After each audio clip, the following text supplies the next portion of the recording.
this is the first of 3 variations on the Weekender Cabana t-shirt I'm going to show you. And these are all inspired by very high-end, very expensive designer looks. I'm going to show you, I'm going to tell you how you can do these really quickly, really easily for not a huge amount of money and look brilliant wearing them. So this is Weekender Cabana t-shirt straight out of the envelope. Haven't done anything to it apart from we've added this little kind of bib front here, and this is really inspired by a beautiful t-shirt from C by Chloe. Now C by Chloe is the diffusion line for Chloe, and that's in theory at least a less expensive range, the diffusion range. This was still about $245 in the store, so not really that expensive, but of course it's very, very simple to do. All I did was, when I was making it, I drafted a little horseshoe shape that fitted into the neck, and then another one that was about 1.5 inches bigger. I just overlocked the edges, put my trim round, placed them on top of the other, and then applied them to here. And I did that before I joined the neckband on. That's really key, so you get a nice clean finish through here. And then just to finish it off, I purloined 3 of these little bobbles from the scrap of this and used them as buttons. And that's exactly what the Chloe tee looks like. That's exactly it. Now the reason this works so well is it's the same colour as the actual garment. This is really key for doing this kind of thing. So you're going to have to go by whatever trim colour you can find. And you don't have to use bobble trim. You could just use braid, you could use a very small fringing, I mean really whatever grabs your fancy, but it's really got to match very well the fabric underneath. That's what makes it look so high-end. If you try and go contrasting, it's going to look cheap and nasty and horrible, so please, I beg you, do not do that. So that's the easiest thing in the world to do. I've kept the centre front and back seam, and of course it disappears underneath here because you've got this little big thing covering it. But I promise you that takes about 10 minutes to do, and it makes a beautiful high-end look.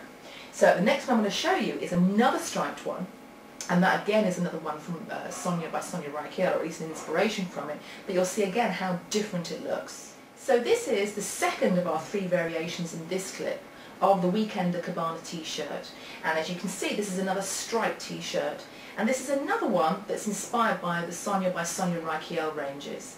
Now as I said in the first clip about this, she does a lot of striped t-shirts and a lot of striped knits, and they look really fresh and fabulous when she does them. So when I saw the one that inspired this, I immediately knew it was something we could do with the Cabana t-shirt. Now all we've done to this when we pulled out of the envelope was we omitted the centre front and centre back seams, and you've actually got a cut line on the pattern if you want to do that. It's really not a problem to do that. You just line it up against the fold. And once it was made up, we made it up flat, which means we joined the shoulder seams, put the neckband on, put the sleeves on flat, and then we laid it flat, so it's like a cruciform shape. And then I got out my trusty heart-shaped cookie cutter, put it in the middle and drew round it.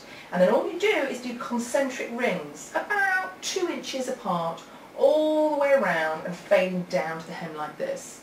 And then I simply took a strip of the fabric, actually it's a few strips joined together. I overlocked the edges because when you're doing t-shirt you don't want to be too kind of precious about it, it needs to look a bit funky and a bit raw. Overlocked the edges, you can see the black overlocking, and just gathered it through the centre. And then I used it, just applied it over my heart-shaped markings, and it makes a really fabulous t-shirt. It looks quite groovy, a little bit rock chic, but it's not bizarre and it's not frilly and girly either. It's just quite chic looking and quite pretty. So it's a really nice idea to do this. Now there's 2 things I should tell you if you're going to try and do a trim like this. Well, actually 3. The first thing is it's really easy. The second thing is when you're sewing your shape on, try and do it in a contrasting thread. I mean a high contrast thread. I used red for this so I could unpick it when I'd sewn it on. I can unpick the gauging thread. And the final thing about this one is if you're using any kind of shape, be very careful what shape you choose. You want a clean graphic shape. Something like a heart, a star, a diamond. You can even use a circle, kind of like a spiral going out like this. But if you use a circle, be very careful where you place it. You don't want to look like some kind of bullseye on a bosom. That would not be good. And you also don't want it to just look like this big round thing. So just be very careful with that. But it's really easy to do. The best way to find out what the best shape is for you is when you've traced off your pattern, which of course you are going to do, aren't you? You trace off your pattern and just play, just doodle, see what you like. So that's a really quick and easy thing to do. And I promise you this, including marking and making your trim, half an hour. It's really, really easy. Now the final trim I'm going to show you on the Weekender Cabana t-shirt is quite a groovy one, you'll really like it. And it's back to a white t-shirt, so we're going to do a little bit of zooming in, so hopefully you can see it. But on this next one I'm actually going to show you how to do it. So this is the third and final variation in this clip of the Weekender Cabana t-shirt. And this one was inspired by a really fantastic collection by a designer called Philip Lim. This is his 2007 Spring-Summer collection. And he's one of the kind of new generation of American sportswear designers. He does very pretty things, but when I say pretty, I don't mean girly, frilly, ruffly. I mean they're just very, very pretty, very easy on the eye. And I remember seeing this collection and looking at it and thinking, ooh, those t-shirts look really good. And he'd done t-shirt dresses and t-shirts all in white on white. And I really wanted to see what the trim was. When I had a look really closely, I knew exactly what it was, I knew exactly how to do it.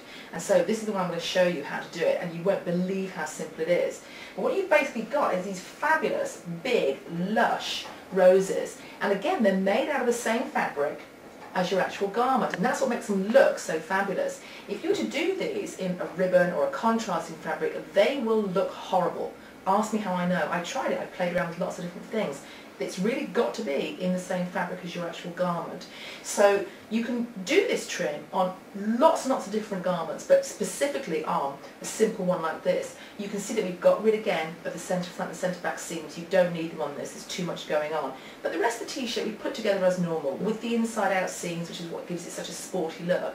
And then we've done these trims. Now these trims are simply strips of fabric, that's all they are. And in a moment I'm going to show you how to do these. But what I should tell you is that they're quite heavy, so you need to know that when you've done them, your base fabric can actually take the weight. So you're going to use like a real wispy little mesh knit, it's not going to work, it's going to droop. So you need quite a good sort of cotton interlock type of knit to do these on. And the other thing to say is that when you've done them, you'll go around the back and inside of the garment, you'll do some hand stitching to just hold them there, because to be honest, if you can't launder a white t-shirt, it's a kind of pointless thing to have in your closet. So let's have a look and see how the actual trim is done.